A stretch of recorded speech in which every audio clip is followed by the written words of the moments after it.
CEO Millionaire had no idea he had a child, until a little girl knocked on his door and said, "Daddy, you fired Mommy." Nathan Pierce stood at the floor-to-ceiling windows of his penthouse.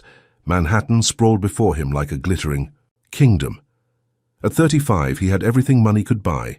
Pierce Investments was valued at $9 billion, and the Wall Street Journal had just named him Financial Visionary of the Year. "Mr. Pierce," his home assistant system announced, "there's a visitor at the main entrance, a small visitor." Nathan frowned. He wasn't expecting anyone, especially not on a Sunday. He'd cleared his schedule specifically to review the Westlake acquisition alone. "Show me," he commanded. The smart screen displayed the lobby feed. A little girl stood there, maybe 5 or 6 years old, clutching a small pink backpack. Her blonde hair was pulled into uneven pigtails, and she kept shifting from foot to foot. "What the hell?" Nathan muttered. "Is she alone?" "Appears so, sir," the AI replied. "Security reports no accompanying adult." Something about her seemed oddly familiar. Nathan felt an uncomfortable prickling at the back of his neck. "Send someone to help her find her parents," he said, turning back to his documents. 15 minutes later, his private elevator chimed. Nathan looked up, irritated at the interruption. "Sir," his head of security's voice came through the speaker, "the child insists she needs to see you personally. Says her name is Lily. I don't know any. She's quite persistent, sir. Says it's an emergency about her mother." Nathan sighed. "Fine, send her up." The elevator doors opened, and the little girl stepped out, her eyes startlingly blue, widening as she took in the penthouse. Those eyes. There was something about them that made Nathan's chest tighten. "Hello," he said awkwardly. "I'm told your name is Lily." She nodded, clutching her backpack tighter. "Are you Nathan Pierce?" "I am." "What can I help you with?" The girl took a deep breath, summoning courage that seemed beyond her years. "My mommy said I should never come here, but I had to because she's been crying for 3 days and we don't have any more money for ice cream or rent." Nathan blinked. "I'm sorry, but who is your mother?" "Rebecca Mitchell. She worked for you." "In the numbers department." The name hit Nathan like a physical blow. Becca Mitchell, 5 years ago, the financial analyst who'd left suddenly during the Meridian merger. They'd had a brief but intense relationship, kept quiet due to company policy, that ended when she resigned without explanation. "And why are you here about your mother?" he asked, his mouth suddenly dry. Lily stepped forward, her chin lifting in defiance, despite the tears gathering in her eyes. "Papai você demitiu a mamãe," she said, then immediately switched to English. "Daddy, you fired my mommy." Nathan felt the room spin. "Daddy?" He stared at the little girl, really looked at her for the first time. The blonde hair was Becca's, but those eyes, God, those eyes were unmistakably his own. The same piercing blue that looked back at him from every mirror, every magazine cover.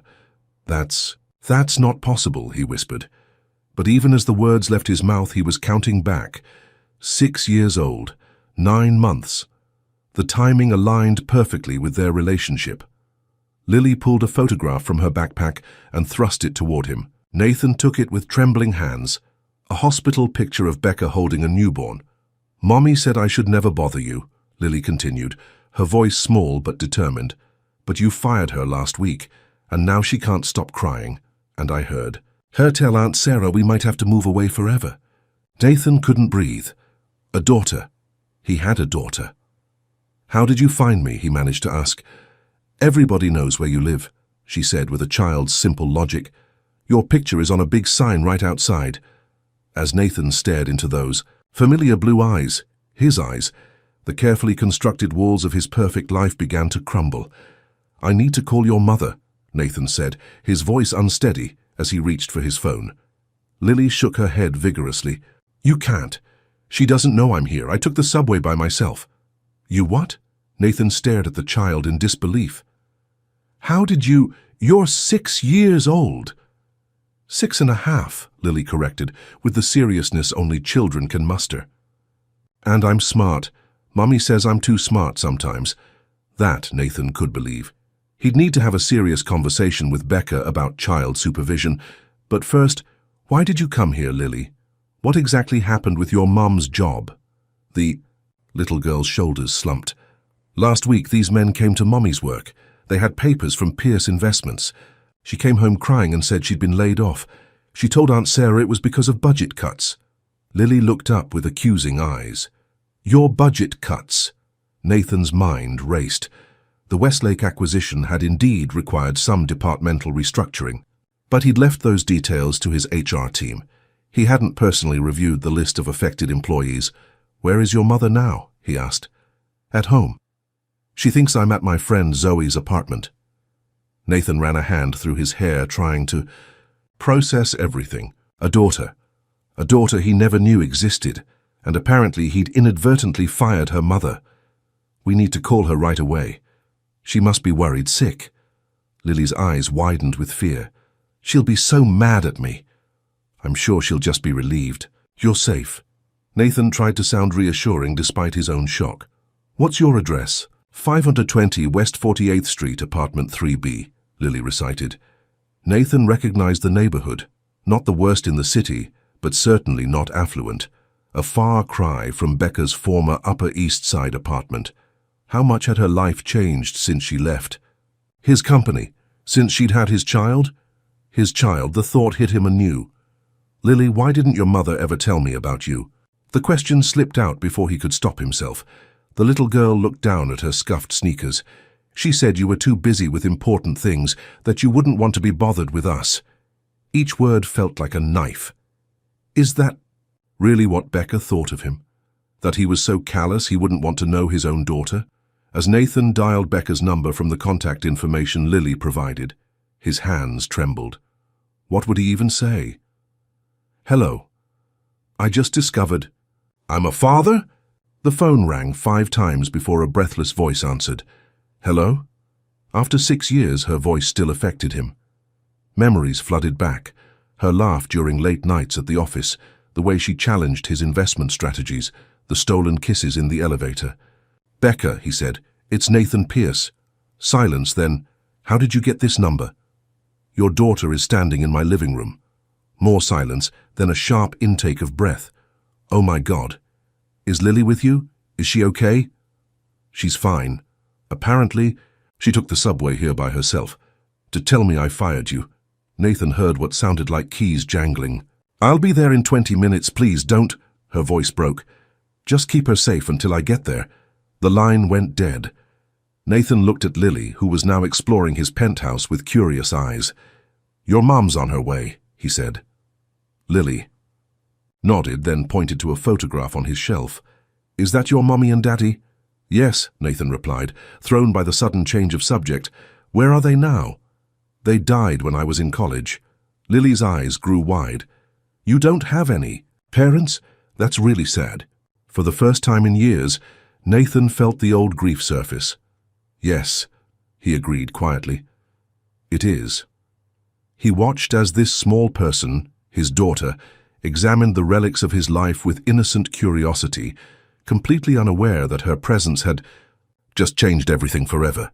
The 20 minutes it took Becca to arrive felt like an eternity. When the elevator chimed, Nathan's heart hammered against his ribs. The doors slid open and there she was. Rebecca Mitchell had changed in 6 years. Her once long blonde hair was now cut in a practical bob. The designer clothes had been replaced by simple jeans and a worn sweater, but her eyes, those intelligent green eyes that had once captivated him, remained the same, though now they were wide with panic. Lily, she gasped, rushing forward as the little girl ran to her. Mommy. Lily threw herself into her mother's arms. Don't be mad. I just wanted to help.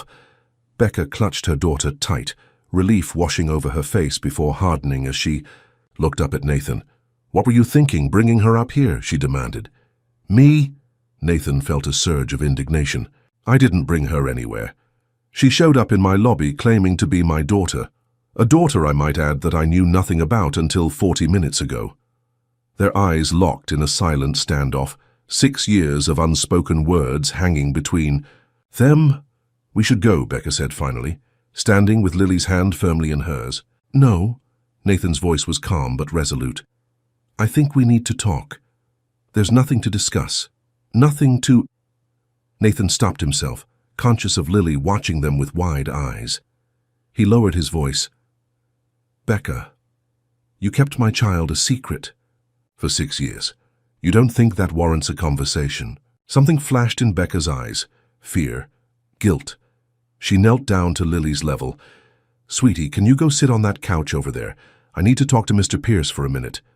Lily looked between them. Are you going to fight? No, Becca promised. Just grown-up talk. Once Lily was settled with Nathan's tablet, Becca turned to him, arms crossed defensively. You had no right to call her your child. You don't know the first thing about being a father. Because you never gave me the chance. Nathan shot back, keeping his voice low. Why, Becca? Was I really so terrible that you thought I wouldn't want to know? Becca's composure cracked slightly. It wasn't that simple, Nathan. You were building an empire. I was just another employee you were sleeping with against company policy. That's not fair, and you know it. What we had was an affair that would have ruined both our reputations if it got out, she interrupted. Then I got pregnant and I had to make a choice. A choice you made for both of us, Nathan said bitterly. Becca's eyes flashed. Don't you dare judge me. Do you have any idea how terrified I was? 27, pregnant, in love with my boss who spent every waking hour obsessed with his company's growth. The word love hung in the air between them. You could have told me, Nathan said, softer now. I was going to, she admitted. The day I found out I was pregnant, I came to your office. You were on the phone with investors talking about how you couldn't afford distractions, how nothing would stand in the way of the Meridian merger. Nathan remembered that day, the biggest deal of his career at that point, but he had no memory of Becca coming to his office. So I left, she continued. I resigned and decided to raise her on my own. Nathan looked over at Lily, who was engrossed in a game on his tablet. His daughter, a person who shared his DNA, his blood, his eyes, and he'd missed 6 years of her life. And now? He asked quietly. What happens now? Becca's expression hardened again. Nothing happens. This was a mistake. Lily should never have come here. Becca, Nathan's voice dropped to a whisper. You can't just walk out that door and expect me to forget she exists. Their eyes met, and for a moment Nathan saw the woman he'd once known. Brilliant, compassionate, strong. But then the wall came back up. Watch me, she said. Nathan couldn't sleep that night. Lily's visit had shattered the controlled isolation of his life, leaving jagged questions in its wake. By 5 a.m., he gave up trying and headed to his office. Pull the HR files on Rebecca Mitchell, he instructed his assistant the moment she arrived. Everything, employment history, performance reviews, termination details. 2 hours later, Nathan stared at the paperwork on his desk, his anger building. Becca hadn't just been laid off. She'd been specifically targeted in the restructuring by Thomas Harrington, his CFO. The official reason, redundancy. But her performance reviews had been exemplary. In fact, her financial modeling for the Asian markets had saved the company millions. It made no sense. Flipping through more pages, Nathan found his answer. Becca had been working in the analytics department that was auditing the Westlake acquisition, the same acquisition Thomas had been pushing aggressively for months. Nathan's phone buzzed with a text from an unknown number. This is Becca, we need to meet, not at your place, the park at W72nd, 1 p.m. The message ended with a period, not a question. Typical Becca, even now. At precisely 1 p.m., Nathan spotted her on a bench watching a group of children on the playground. He followed her gaze to where Lily was climbing a jungle gym with fearless determination. She has your stubbornness, Becca said without looking at him. Nathan sat beside her. I found out why you were fired. It wasn't budget cuts, it was Thomas. He specifically eliminated your position. Now Becca turned to him, surprise evident in her expression. Why would your CFO target me specifically? I think it's because you were auditing the Westlake acquisition. Did you find something in those numbers? Becca's silence was confirmation enough. Becca, what did you find? She glanced around before answering quietly. Discrepancies in the valuation. Westlake's Asian subsidiaries are shell companies hiding substantial debt. If the acquisition goes through, Pierce Investments inherits nearly $300 million in concealed liabilities. Nathan felt the blood drain from his face. The deal was set to close in 10 days. I was compiling evidence when I was terminated, Becca continued. They took my company laptop, deleted my access to the servers. All my work gone. Did you keep copies? Of course I did. I'm not an amateur. A flash of the old Becca, brilliant, and slightly cocky. But I wasn't planning to come forward. Why not? Because Thomas Harrington made it very clear what would happen if I did. Her eyes darted to Lily. He knows about her, Nathan. Somehow he found out she's yours. He implied that if I caused trouble, people might start asking questions about her parentage, about why I really left the company 6 years ago. Cold fury washed over Nathan. Thomas had threatened Becca using her child, their child. I'll destroy him, Nathan said quietly. No, Becca's hand shot out to grab his wrist. That's why I texted you. You can't let on that you know anything. Thomas has powerful friends. He's been with you since the beginning. Who do you think people will believe? I don't care. No one threatens my... He stopped, suddenly unsure what to call Lily. My daughter? My family? Becca's eyes softened slightly at his hesitation. She asks about you, you know. Has for years. What's my daddy like? I've told her you're a good man who's very busy helping people with money. The simple description cut deeper than any criticism could have. I want to know her, Becca, Nathan said, his voice barely audible over the children's laughter. Becca watched Lily swing from one monkey bar to the next. I know, she finally said. That's why I'm here. Nathan waited, hardly daring to breathe. I'm willing to let you spend time with her, Becca said carefully. But we do this my way, slowly. And Thomas can never know she's yours. Not until we figure out what he's really up to. As Lily jumped from the jungle gym and ran toward them, Nathan realized his perfectly ordered life had been irrevocably altered. And strangely, for the first time in years, he felt truly alive. Daddy's coming over? Lily bounced on her bed, hair still wet from her bath, eyes bright with excitement. Yes, but remember what we talked about, Becca reminded her, selecting pajamas from the worn dresser. Mr. Pierce is just getting to know you. No big expectations, okay? Can I show him my science project? Of course. And my rock collection? And the picture I drew of a T-Rex eating a skyscraper. Becca smiled despite her anxiety. Yes, but maybe not all at once. It had been 3 days since the park. 3 days of cautious text exchanges with Nathan, setting boundaries and expectations. Tonight would be his first visit to their small apartment, the first real step into Lily's life. Becca glanced around their home with fresh eyes. The second-hand furniture, the water stain on the ceiling, the crowded bookshelves. After years at Pierce Investments, she'd built a decent life for them on her smaller salary at Metrobank.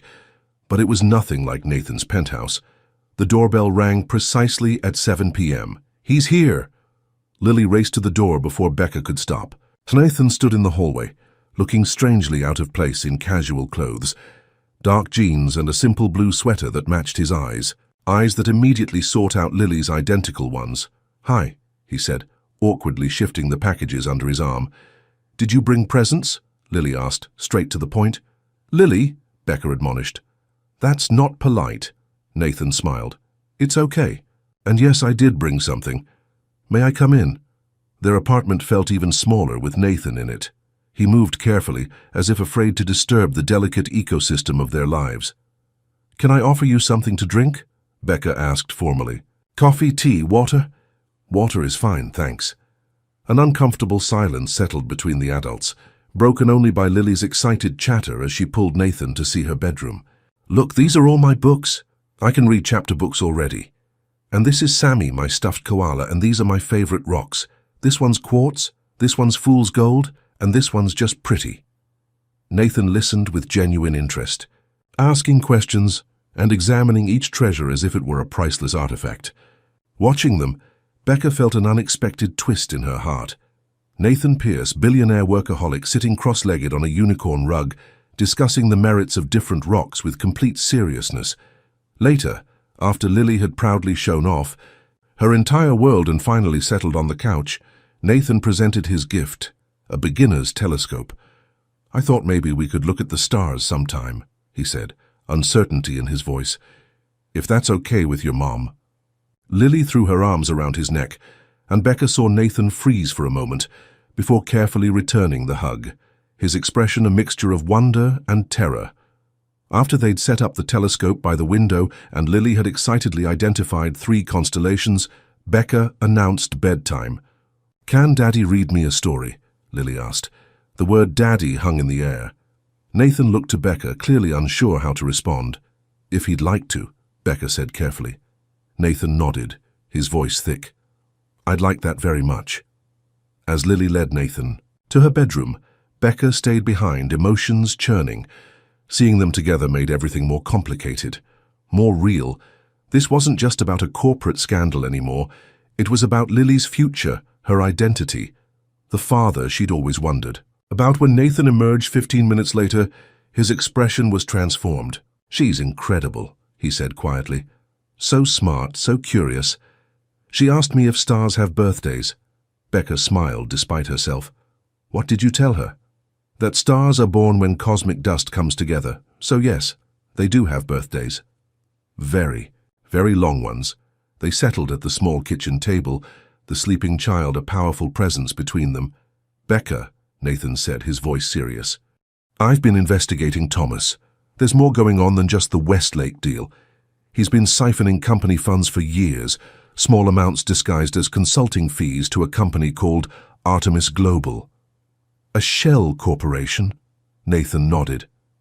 "Registered in the Caymans. I think the Westlake acquisition is his endgame. Once those hidden debts crash Pierce Investments' stock value, he'll make a fortune shorting your company," Becca finished, her analyst's mind connecting the dots. "You need to stop him." "I will," Nathan promised, "but I need your help. You were always better with the details than anyone." Their eyes met across the table, and for a moment it was like the past 6 years hadn't happened. "What about Lily?" Becca asked. "If we do this, the truth about her will eventually come out." Nathan was quiet for a long moment. "I've missed 6 years of her life, Becca. I don't want to miss any more. Whatever happens with Thomas, with the company, I want to be her father. Publicly, proudly." The weight of his words settled between them, full of promise and complication. "And us?" Becca finally asked, the question she'd been avoiding. "What happens to us in all this?" "Uncle Thomas," Lily squealed, running across the restaurant toward the distinguished grey-haired man rising from his table. Becca hurried after her, forcing a smile that didn't reach her eyes. "Lily, don't run indoors."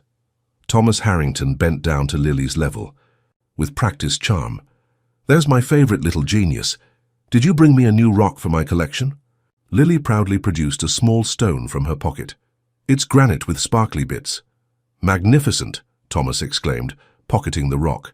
"The perfect addition." He straightened, his smile cooling several degrees as he addressed Becca. "Rebecca, what a pleasant surprise. I didn't expect to see you after our professional parting." "Small world," Becca replied tightly. This encounter was no coincidence. Thomas frequented this cafe every Sunday, a fact she'd shared with Nathan in their planning. "Join me," Thomas insisted, gesturing to his table. "I was just about to order dessert. Lily, they have excellent chocolate cake." As they settled at his table, Becca surreptitiously checked her phone. No text from Nathan yet. He was supposed to be using this distraction to access Thomas's office at Pierce Tower. "How are you managing?"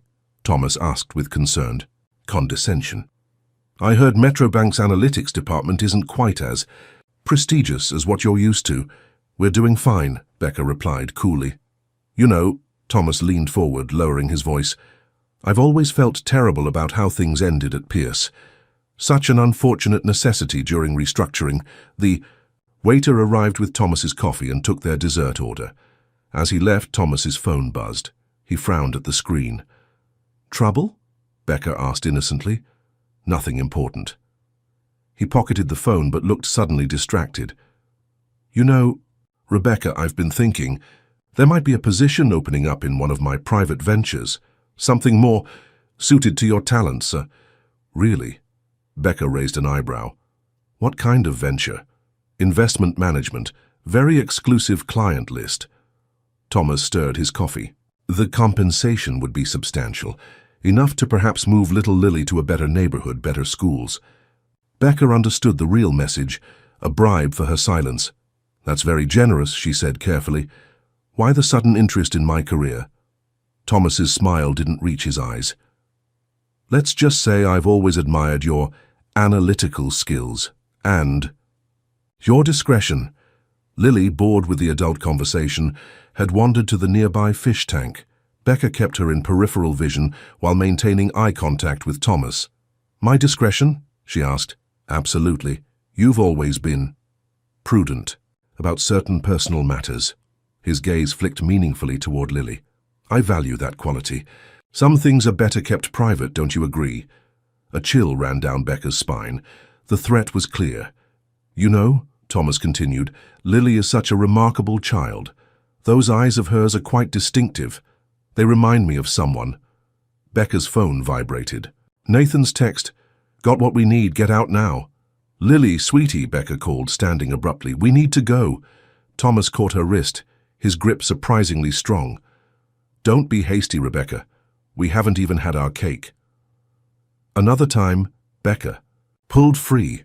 "Before you go," Thomas said, his voice hardening, "a word of advice. Be careful about the company you keep these days, especially old friendships. They might lead to uncomfortable questions about the past." Becca gathered Lily and headed for the door, fighting to keep her composure. Outside, she hurried Lily down the block, constantly checking over her shoulder. "Why? Are we walking so fast, Mommy? What about the cake?" "We'll get cake somewhere else," Becca promised, her mind racing. Her phone rang. "Nathan." "Did he suspect anything?" Nathan asked without preamble. "Yes, he knows, Nathan. About Lily. About us meeting. He all but said it outright." Nathan swore softly. "It's worse than we thought. The files show Thomas has been planning this for years. And there's something else. He's been having you followed." Becca froze, instinctively, pulling Lily closer. "Get to your sister's place in Brooklyn," Nathan instructed. "Don't go home, I'll meet you there." "Nathan, if he knows about Lily being yours—" "Listen to me." Nathan's voice was steel. "No one threatens my family. No one. I'll handle Thomas, but right now, I need you and Lily safe." Family. The word echoed in Becca's mind as she flagged down a taxi. In just 2 weeks, everything had changed. The walls she'd built to protect Lily, to protect herself, were crumbling. As the taxi pulled away, Becca spotted a black sedan pulling out behind them. Her heart raced as she clutched Lily tighter. "Mommy?" Lily looked up, sensing her fear. "What's wrong?" "Nothing, sweetheart," Becca lied, watching the sedan through the rear window. "Everything's going to be fine." But as the car maintained its distance behind them through every turn, Becca knew they had just entered a very dangerous game, one where Lily was the ultimate prize. The Brooklyn brownstone belonging to Becca's sister Sarah was cramped but cozy, decorated with colorful artwork and mismatched furniture. After checking that they hadn't been followed to this final location, they'd switched taxis twice, Becca finally allowed herself to breathe. "Aunt Sarah!" Lily ran into her aunt's arms. "We're having an adventure!" Sarah Mitchell, a kindergarten teacher with the same blonde hair as her sister but softer features, shot Becca a questioning look over Lily's head.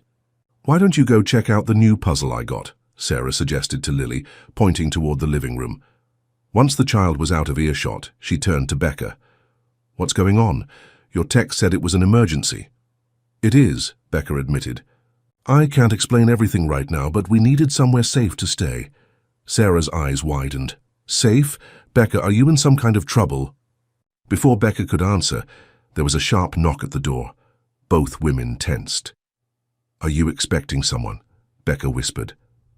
Sarah shook her head, moving toward the baseball bat she kept by the door, a necessity for a single woman in the city. "It's Nathan Pierce," came a voice from the other side. Sarah's jaw dropped. "Nathan Pierce, as in Lily's father," Becca confirmed quietly. "Yes." Sarah lowered the bat, her expression a mixture of shock and disbelief. "When you said you were in trouble, I didn't realize." She opened the door to reveal Nathan, his normally impeccable appearance disheveled, tension etched into his face. "Sarah," he acknowledged with a nod, having met her briefly years ago at company functions. "Thank you for sheltering them." "I'd say any time, but I'm still trying to process what's happening," Sarah replied, letting him in. Nathan's eyes immediately sought out Becca. You weren't followed? No. We took precautions. He nodded, some of the tension leaving his shoulders. Good. Daddy, Lily called, running from the living room. The natural way she used the term now, after just 2 weeks of knowing him, made something twist in Becca's chest. Nathan knelt down, his entire demeanor softening. Hey, kiddo. You doing okay? Lily nodded solemnly. Mommy says we're playing a game where we can't go home yet. That's right, Nathan said. Just for a little while. Sarah cleared her throat. Lily, why don't you show me how far you've gotten on that puzzle while your parents talk? Once they were alone in Sarah's small kitchen, Becca studied Nathan's face. How bad is it? Bad, he admitted, running a hand through his hair. Thomas knows I accessed his office. He's called an emergency board meeting for tomorrow morning. What did you find? Everything. Bank transfers, shell companies, documentation of the Westlake fraud. Thomas has been planning this for years. Becca, and that's not all. Nathan's voice lowered. I found a file on you and Lily. Becca felt her blood turn cold. What kind of file? Surveillance photos going back 3 years, school records, medical files. Nathan's hands clenched into fists. He's known she was mine all along. He's been watching you both, collecting leverage. But why? I was gone from the company. I wasn't a threat. Insurance, Nathan said grimly. In case his scheme was ever discovered, you were the one person who might have spotted the financial discrepancies. He needed something to keep you quiet. Becca sank into a chair, her mind racing. What's his play now? He'll try to convince the board I'm unstable, that I've become obsessed with a former employee who's making false claims about company finances. And Lily? Nathan hesitated. He'll use her as proof. Claim I'm having some kind of midlife crisis, inventing a child to fill some void. But DNA tests would take time we don't have. The Westlake deal closes in 5 days. Becca felt a surge of determination. Then we need to move faster than... Thomas? I still have copies of my original findings. If we can present them to the board before Thomas poisons them against you... It's risky, Nathan warned. If Thomas realizes what we're doing... The unspoken threat hung in the air between them. Thomas Harrington wasn't just a white-collar criminal. He was dangerous, willing to use a child as leverage. I won't hide forever, Becca said firmly, and I won't let him threaten Lily. Nathan studied her face for a long moment. You know, I always admired your courage, even when you drove me crazy with your stubbornness. A ghost of a smile crossed Becca's face. You aren't exactly easy to work with either. Mr. 3% improvement isn't good enough. For a brief moment, the years between them seemed to disappear. Then Nathan's expression grew serious again. Becca, there's something else you should... No, if we do this, if we expose Thomas, there will be consequences. Pierce Investments stock will take a hit. The press will have a field day with the scandal. And with Lily, Becca added quietly. Nathan nodded. I won't force you into the spotlight. If you want, after Thomas is dealt with, we can find a way to keep your privacy. Becca studied the man before her, the father of her child, the billionaire she'd once loved in secret, the man who, despite everything, had immediately stepped up to protect a daughter he'd only just discovered. And what do you want, Nathan? His blue eyes, Lily's eyes, met hers with unflinching honesty. I want my daughter in my life, and I want... Whatever he was about to say was interrupted by Lily's excited voice from the living room. Mommy, Daddy, Aunt Sarah and I finished the puzzle. Come see? They exchanged a look, the moment broken. We'll figure this out, Nathan promised, standing. Together. As they joined Lily and Sarah in the living room, none of them noticed the black sedan that had just parked across the street, or the man inside taking photographs with a telephoto lens. The sleek boardroom of Pierce Investments fell silent as Nathan entered, Becca at his side. 12 pairs of eyes followed them, 11 board members and Thomas Harrington, whose practiced concern couldn't quite mask his surprise at seeing Becca. Nathan? Thomas recovered quickly. We weren't expecting Ms. Mitchell to join us. I invited her, Nathan replied calmly. taking his seat at the head of the table. As the financial analyst who first identified irregularities in the Westlake acquisition, her input is invaluable. Thomas's smile tightened. I was under the impression this meeting was to discuss your personal situation. My personal situation? Nathan raised an eyebrow. Eleanor Winters, the eldest board member and a longtime friend of Nathan's parents, spoke up. Thomas has expressed concerns about your decision-making lately, Nathan. He says you've become distracted. I see. Nathan nodded thoughtfully. And what evidence did Thomas provide for these concerns? Thomas opened a folder before him. Over the past 2 weeks, Nathan has been in regular contact with a former employee who was terminated for performance issues. He's been seen visiting her residence, missing critical meetings and making erratic decisions regarding the Westlake acquisition. Is this true, Nathan? Asked James Porter, the board's most conservative member. Some of it, Nathan admitted. I have indeed been in contact with Ms. Mitchell, but not for the reasons Thomas suggests. He nodded to Becca, who distributed folders to each board member. What you're looking at, Becca explained, is evidence of financial fraud within the Westlake Group. Their Asian subsidiaries are hiding substantial debt behind shell corporations, debt that Pierce Investments would inherit upon acquisition. The board members flipped through the documents with growing concern. Additionally, Nathan continued, you'll find evidence that Thomas Harrington has been aware of this fraud from the beginning. In fact, he's been actively concealing it while positioning himself to profit from the resulting stock collapse. Thomas's face reddened. This is absurd. She's making things up to save her job. My job? Becca interrupted. I was fired 3 weeks ago, shortly after discovering these discrepancies. A coincidence, Thomas scoffed. Is it also a coincidence that you've been transferring company funds to Artemis Global, a shell corporation you control in the Caymans? Nathan asked, sliding another document across the table. Or that you've been monitoring Ms. Mitchell and her daughter for years through a private security firm paid with company money. Murmurs rippled through the room as the board members exchanged troubled glances. Thomas stood abruptly. I don't have to listen to these baseless accusations. This woman has clearly manipulated you, Nathan. Perhaps if the board knew why, they're about to. Nathan cut him off. Ms. Mitchell has a 6-year-old daughter, my daughter. The room went completely still. A fact you discovered and have been using as leverage against Ms. Mitchell, Nathan continued, threatening her and, by extension, my child. Eleanor Winters removed her glasses, her expression grave. Thomas, is this true? Of course not, Thomas scoffed, but sweat had appeared on his brow. Nathan's been taken in by a con artist. There's no proof this child is his. Actually, Nathan said quietly, there is.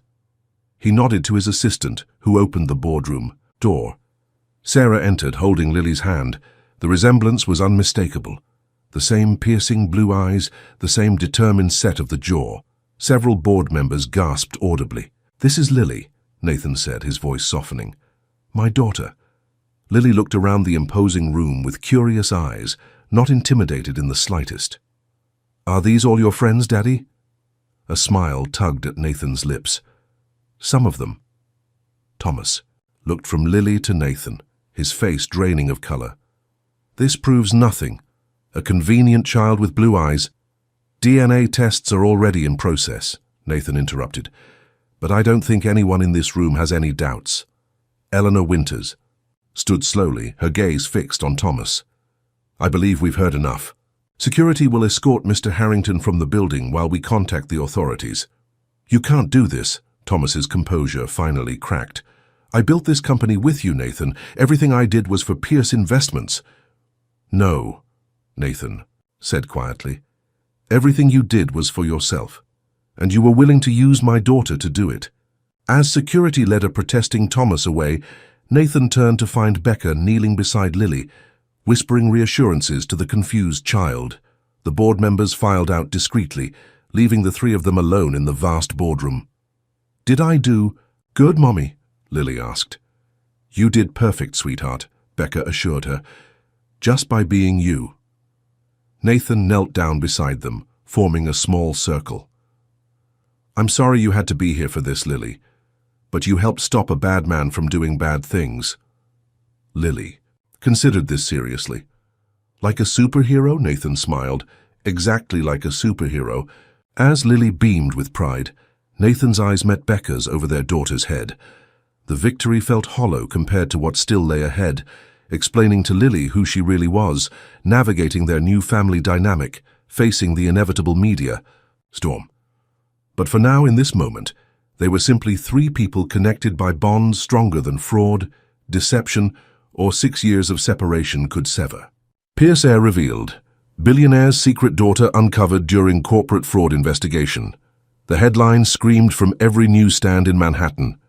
Becca tossed the newspaper onto Sarah's kitchen table with a sigh. It gets worse, she said, sliding her tablet toward Nathan. Social media is having a field day. Half the comments are calling me a gold digger. The other half are calling you a deadbeat dad. Nathan scanned the articles grimly. Despite their best efforts to control the narrative, the story had exploded overnight. Thomas Harrington's arrest, on charges of embezzlement and fraud, had taken a back seat to the revelation of Nathan's secret child. "I'm sorry," he said quietly. "I never wanted this for you and Lily." "It's not your fault," Becca replied, pouring another cup of coffee. "We knew this would happen once we went public." They'd been staying at Sarah's for 3 days now, unable to return to their respective homes due to the media frenzy. Photographers camped outside both residences, hoping for a glimpse of the newfound Pierce heiress. Ms. Mitchell declined comment.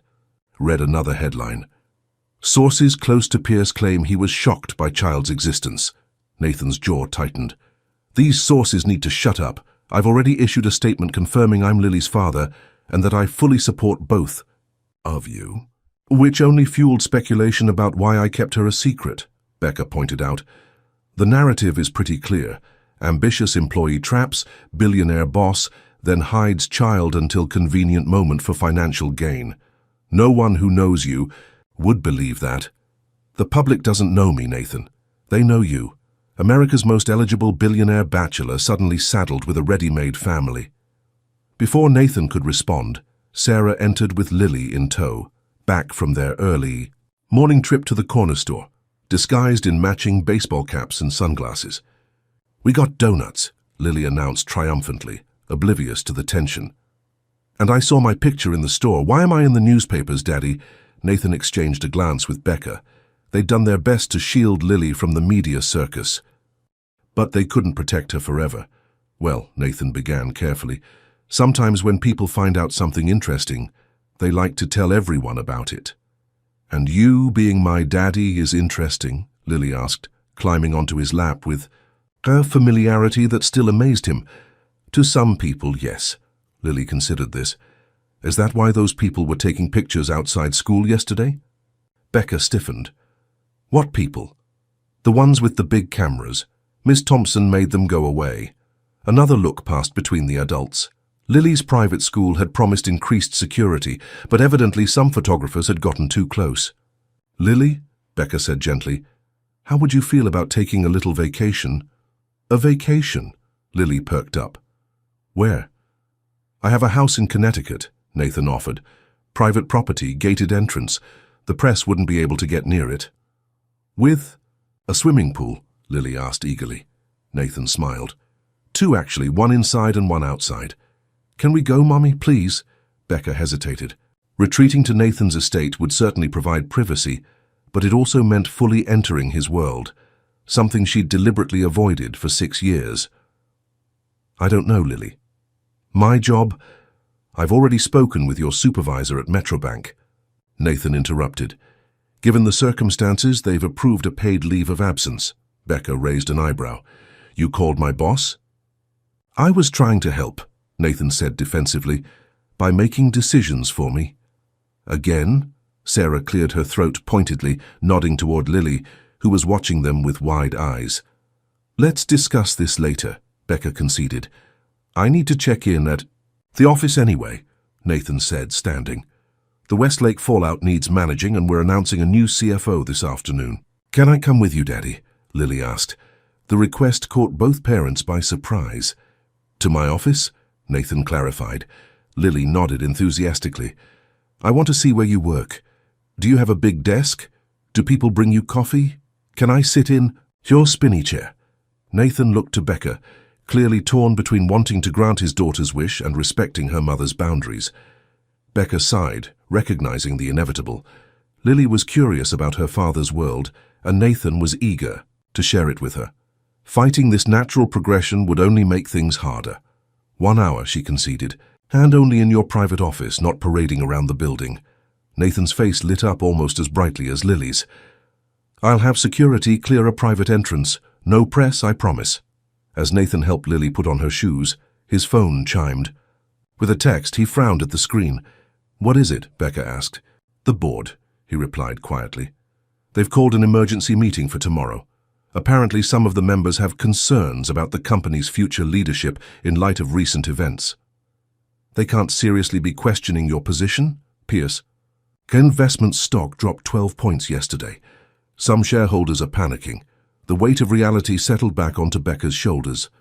This wasn't just about privacy and photographers anymore. Nathan's entire empire could be at risk. Because of her. Because of Lily. Maybe we should take that trip to Connecticut after all, she said softly. All of us. The Pierce estate in Connecticut was everything Becca had imagined and feared. 40 acres of manicured grounds, a mansion with more bathrooms than she could count, and a staff that materialized silently to attend to every need. This place is huge, Lily exclaimed, racing down hallways and peering into rooms with unrestrained delight. It's like a castle. Nathan watched her exploration with obvious pleasure. My parents bought it when I was about Lily's age. I learned to swim in that lake. Down there. Becca followed his gaze through the floor-to-ceiling windows to the private lake glittering in the distance. It's beautiful, she admitted. But not your style, Nathan observed shrewdly. Is it that obvious? You keep looking at things like you're afraid to touch them, Becca sighed. It's just overwhelming. You have staff watching our every move. They're here to help, not spy, Nathan assured her, but I can ask them to give us more space if you'd prefer. Before she could answer, Lily came running back, excitement radiating from her small face. Daddy! There's a tree house, a real one. Can we go see it, please? Of course, Nathan replied. It was my favorite place when I was growing up. As Nathan led Lily outside, Becca's phone rang. Sarah's number. How's the billionaire playground? Her sister asked without preamble.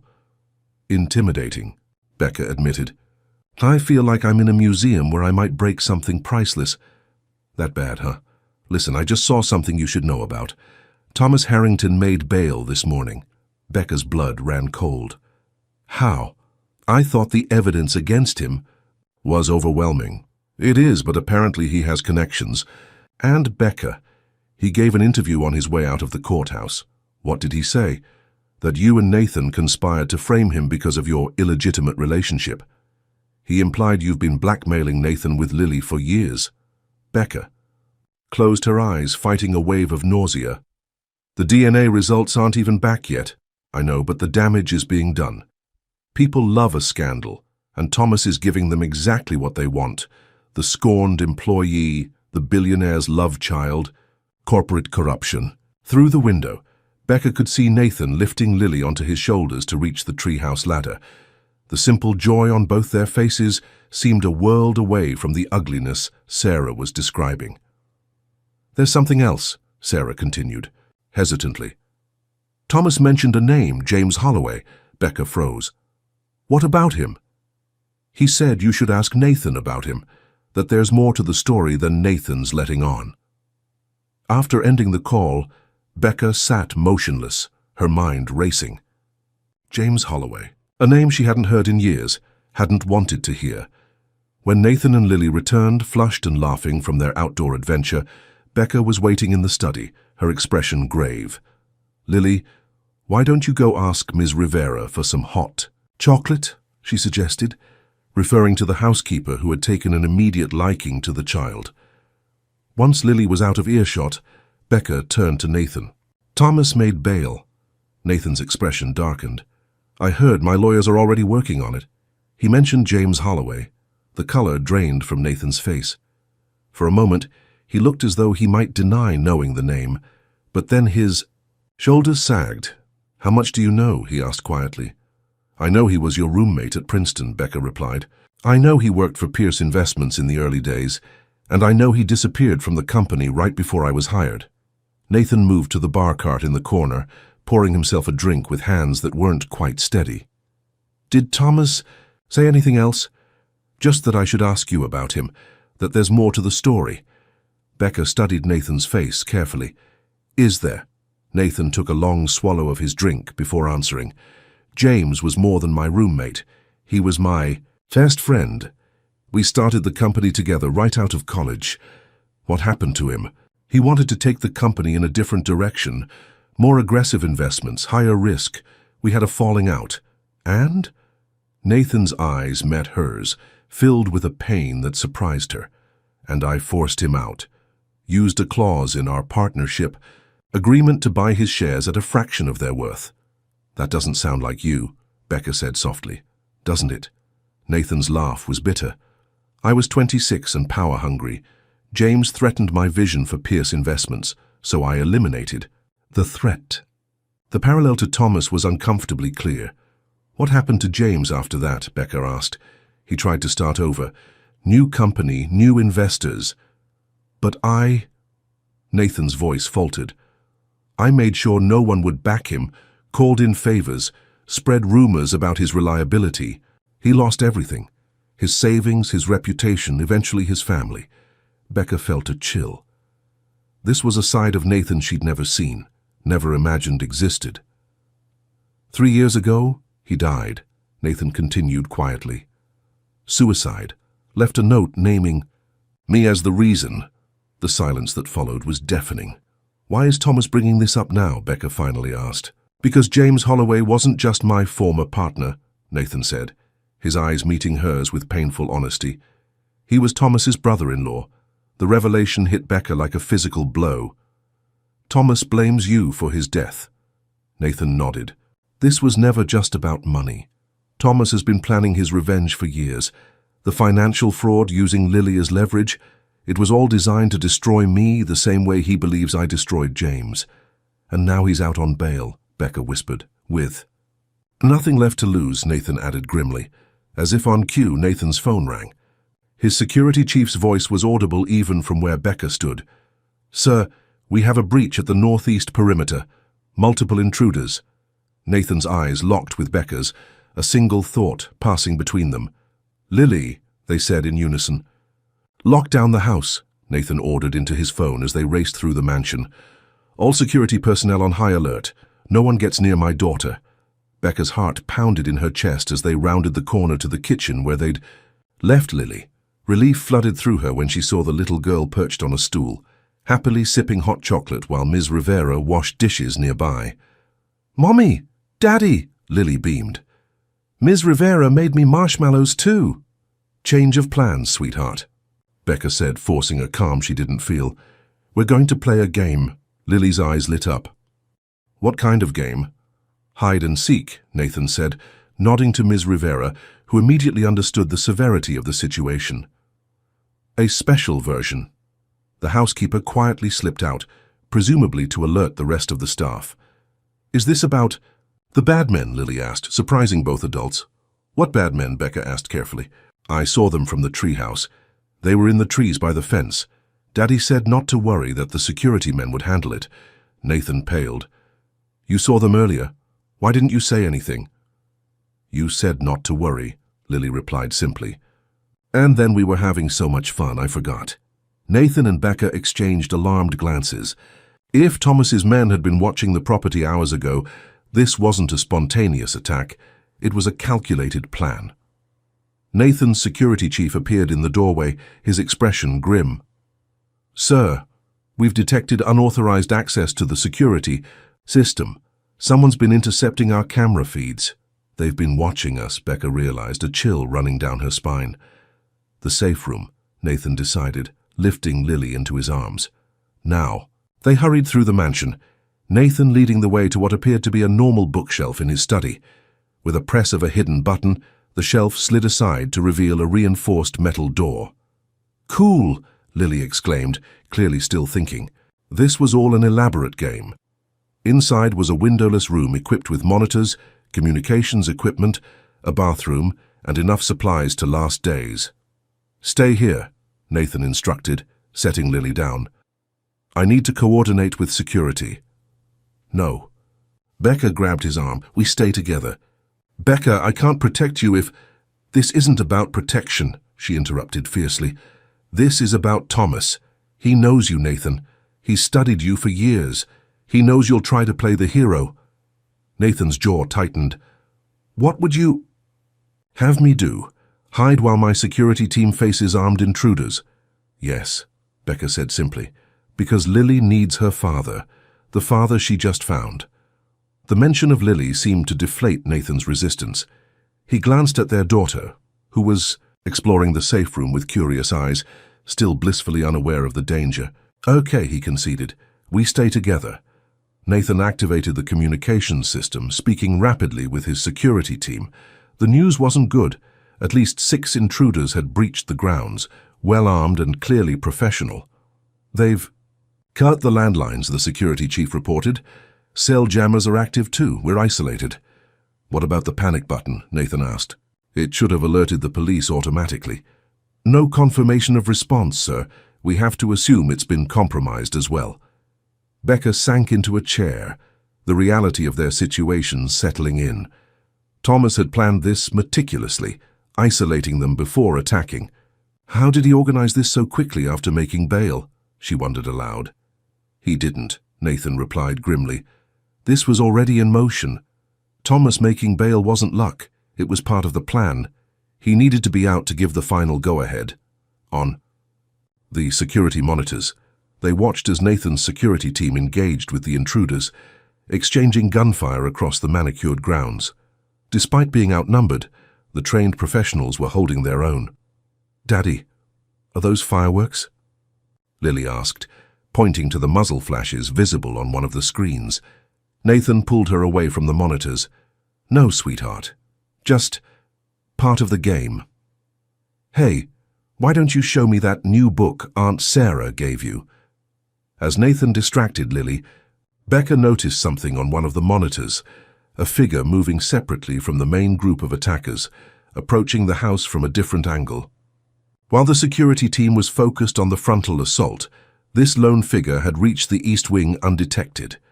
"Nathan," she whispered urgently. "Look!"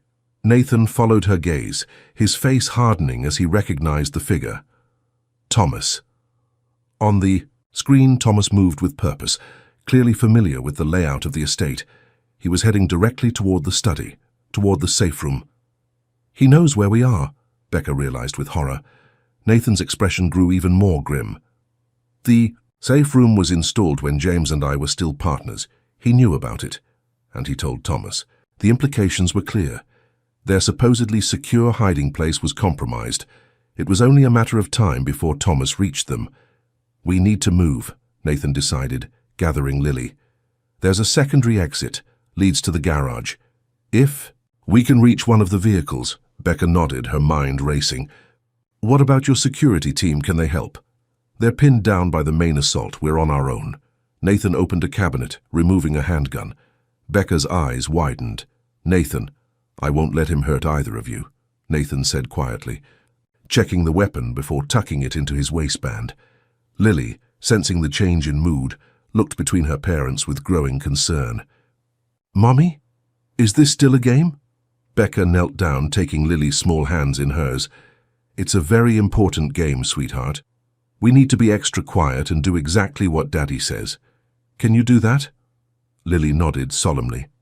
"Like spies?" "Just like spies," Becca confirmed, forcing a smile. Nathan activated the secondary exit, a narrow passage concealed behind a false wall. "Stay close," he instructed, taking Lily's hand. As they slipped into the dark passageway, Becca couldn't help but think about how quickly everything had changed. 3 weeks ago, she'd been a single mother struggling to make ends meet after losing her job. Now she was fleeing armed intruders alongside a billionaire she'd once loved, trying to protect the daughter they shared. And somewhere in the mansion, Thomas Harrington was hunting them, driven by a vendetta years in the making, a vendetta Nathan had unknowingly created through his own ruthless pursuit of success. The past had finally caught up with all of them, and Lily was caught in the middle. The narrow passage was pitch black, with only Nathan's phone flashlight illuminating their way. Lily clung to her father's hand, her earlier excitement replaced by silent fear. Becca followed closely, straining to hear any sounds of pursuit. "Almost there," Nathan whispered, guiding them around a corner. "The passage leads to the garage's maintenance room." As they reached the end, Nathan cautiously eased the hidden door open. The garage was dimly lit and quiet, 3 luxury vehicles waiting like sleeping beasts. "The SUV has bulletproof glass," Nathan said, moving toward the largest vehicle. A sound from above made them freeze, footsteps on the floor overhead. "He's in the house," Becca whispered. Nathan quickly ushered them toward the SUV, unlocking it. "With a remote. Get in. Keys are inside." Just as they reached the vehicle, the interior garage door burst open. Thomas Harrington stood there, gun raised, expression cold with hatred. "Going somewhere, Nathan?" he asked, voice eerily calm. Nathan pushed Becca and Lily behind him. "This is between us, Thomas. Let them go." Thomas laughed bitterly. "That's not how revenge works. You took everything from James, his company, his reputation, his will to live. Now I'm taking everything from you." "I made mistakes," Nathan admitted, hands raised placatingly. "Terrible ones. But Lily is innocent. She's just a child." "So were James's children when they lost their father," Thomas replied. "Actions have consequences, Nathan, something you never understood." As Thomas stepped closer, Lily peered around Nathan's legs. "You're the man who gave Mummy's job away." Thomas faltered slightly at the child's voice. In that split second of distraction, Nathan lunged forward, knocking Thomas's arm upward as the gun discharged into the ceiling. "Run!" Nathan shouted to Becca. What followed was chaos, 2 men fighting desperately as Becca pulled Lily toward the SUV. The gun skittered across the concrete floor, out of reach. Thomas, driven by years of hatred, fought with unexpected strength. He slammed Nathan against a workbench, tools clattering to the ground. "You destroy everyone around you, Pierce," Thomas snarled. "Just like you destroyed James." Nathan blocked a punch, guilt and regret fueling his own determination.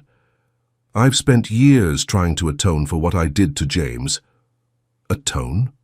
Thomas laughed, bitterly. "By becoming even richer, by destroying more lives." In the SUV, Becca fumbled with the keys, hands shaking as she watched the fight through the windshield. Lily sat frozen beside her, tears streaming silently down her face. "Start the car, Mommy," she pleaded, but Becca couldn't leave Nathan. Not again. Not like this. Making a split-second decision, she turned to Lily. "Stay here. Lock the doors. Don't open them for anyone but me or Daddy." Outside, the fight had turned deadly. Thomas had grabbed a wrench, swinging it with killing intent. Nathan, bloodied but determined, fought defensively, clearly trying to subdue rather than harm. "You had everything!" Thomas shouted, each word, punctuated by another swing. "Money, success, and now a family. You don't deserve any of it." In a sudden movement, Thomas lunged forward with the wrench. Nathan sidestepped, using Thomas's momentum to push him off balance. Thomas stumbled, crashing heavily into a tool cabinet. The garage fell silent. Nathan stood breathing heavily, watching as Thomas struggled to rise, then collapsed. "It's over, Thomas," Nathan said quietly. The wail of distant sirens finally pierced the night. Someone, perhaps a security guard, perhaps a neighbor, had alerted the police. Becca rushed to Nathan's side. "Are you hurt?"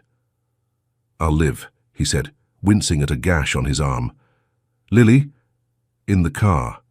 Safe." Together they approached Thomas, who lay defeated on the garage floor, rage replaced by hollow despair. "You know the worst part, Pierce?" Thomas murmured, blood trickling from his mouth.